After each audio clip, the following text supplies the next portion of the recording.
In this video, we'll talk about permutations and combinations. Permutations and combinations are a counting mechanism, like in the previous video with factorials. But permutations are choosing an arrangement or subset of some ordering. So rather than, for example, I've got 4 sandwiches that I've got to choose from, I want to know the number of ways that I can choose 2 of 4. Or the number of ways that I can choose 3 of 4.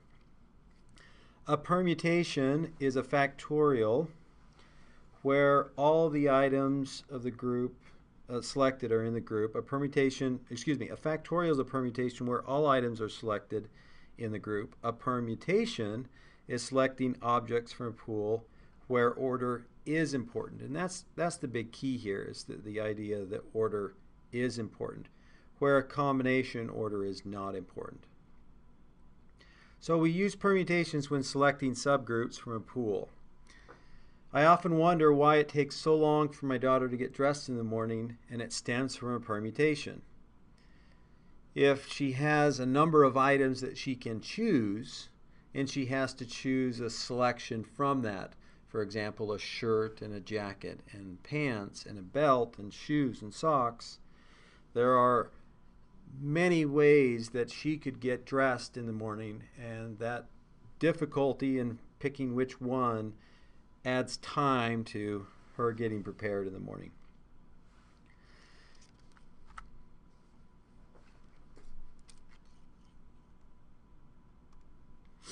So, visualizing permutation. Let's assume that there are 4 finalists for a position, for example, a president or a vice president. I want to know from random chance what's the probability of, or what are the number of possible combinations of 2 from 4 where order is important. So you can see all of these visually, these possible combinations where order is important. And you can also see, hopefully you note, that every single combination is unique. Now, order is important because you notice that in the first case, the gentleman is the president and the female is the second, and in the second case, the female is the president and the gentleman is the second. So the order there is important because those are 2 unique events. So in this case, we have 12 possible outcomes where order is important. Now, visually, you can see that. But we want to use a calculation because it is going to become more and more difficult to visually imagine a permutation as you increase the number of events in your pool, or possible events in your sample space or pool, and the number of subsets that you're choosing from. So calculating this, and this is the notation that we use, P subscript R, NR, where N is the total number of applicants, or the number of events in your pool or your sample space. R is the number that you're choosing. And then we put it through this equation where the numerator is N factorial, then the denominator is N minus R factorial. So there are 4 possible candidates for this position. 4 minus 2 is 2, so 4 factorial divided by 2 factorial. You can see that the 2 and the 1 cancels, and we're just left with 4 times 3 is 12. Okay? Now, I'm not going to do an example problem at this time, but we'll spend some time in class doing example problems relative to permutations. Let's see how we can do this in Excel. Fortunately, Excel has a function that allows us to do this. So let's go back to the sandwich or the deli example. What if I only want to select, say, 2 sandwiches of the 4 from the group? How many ways can I select 2 from 4? Let me pull in Excel here. In Excel, the function that we're going to use is permute. And if you start typing, it starts to guess. Within permute, it has two inputs. The first input is the number of total options. So we had 4 sandwiches available, separated by a comma, and then we calculate or we give the computer the number that we want to choose. So the permutation would be here 4 choose 2 where order matters. And that's by definition what a permutation is. So it's not surprising that we get 12. Now in this example here, it's kind of interesting because how many ways can we select 5 individuals from this class of 24 where order is important? So let's say that we wanted to do a board of directors where the order of the board was important. And I lost my Excel spreadsheet here.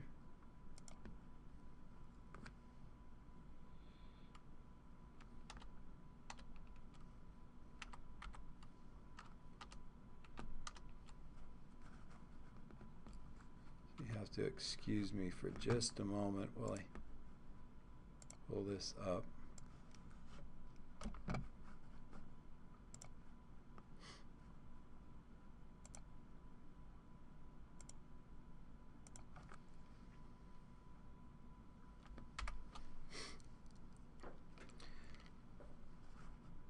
So if we wanted to know how many different ways can we choose 5 from 24, we would use permute. There are 24 students, 24 choose 5. There are 24 students in the class. I want to know how many different ways can I choose 5 where order matters. And there's an incredible number of ways. There's 5.1 million ways that I could choose 5 individuals from the class. Now remember, the key there is that order matters. Let's go back to now a combination where order does not matter. So going back to the visualization that I had before, you can see here that we have the same number of individuals. We're choosing 2 of them, but instead of a president, vice president, in this case we're going to look at the number of ways that we can choose a co-president or co-chair, somebody that is equal. So what happens is these situations where we had unique combinations before, they're no longer unique. Because see, in the first example, it really doesn't matter if the male is first and the female is second, or vice versa. It's not a unique combination if order doesn't matter. And that's what is the difference between a combination and a permutation. So a permutation, order matters. Combination, order is irrelevant or not important. Computationally, we use a similar computation to what we did with the permutation, but you'll notice here that there's a slight adjustment that we multiply the denominator. Instead of just n minus r factorial, it's r factorial times n minus r factorial. What that does is it increases the denominator, so a combination has fewer possible outcomes than a permutation because the denominator is multiplied by r factorial. So in the previous example, we want to know how many different ways we can choose a co-president between 4 individuals. So n is 4, r is 2 factorial, or excuse me, 2, and then 4 minus 2, or n minus r factorial. And what we have here is the 2 and the 1 cancel, so we're just left with 4 times 3, which is 6, divided by 2, or excuse me, 12 divided by 2, which is 6. All right, now let's take this to a much, much more complicated possible outcome. So let's assume that we have a 52 card deck, and even though the hand is dealt in order, the order can be adjusted, so order that you're being dealt the cards is irrelevant. Okay? So we want to know how many different 5-card poker hands are there in a 52-card deck. And hopefully you recognize that order is irrelevant, so we're going to use a combination. And let me pull in Excel in this case, because Excel has the ability to calculate a combination for us. So in this case, a combination is, we use a function called combine, and the inputs are similar to a permutation. So we have the total number of possible selections. So we have a pool of 52 cards, and we're choosing 5 from that pool. Hopefully that makes sense. It's a video. I can't ask you if it makes sense. Amazingly, we get 2,598,960 possible hands that can be dealt from a 52-card deck. Amazing, right? So if there are 4 different suits, and it doesn't matter which suit I get as long as all 5 are the same suit, and I want to know how many ways I can get, for example, a royal flush. So there's 4 different ways I can get a royal flush because there's 4 different suits. Then I go back to my probability equation.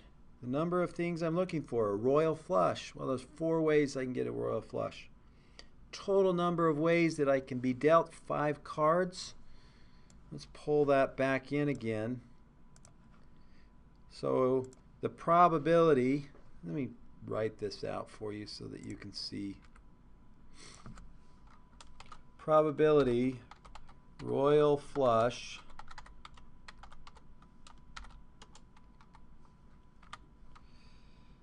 is equal to 1 divided by combine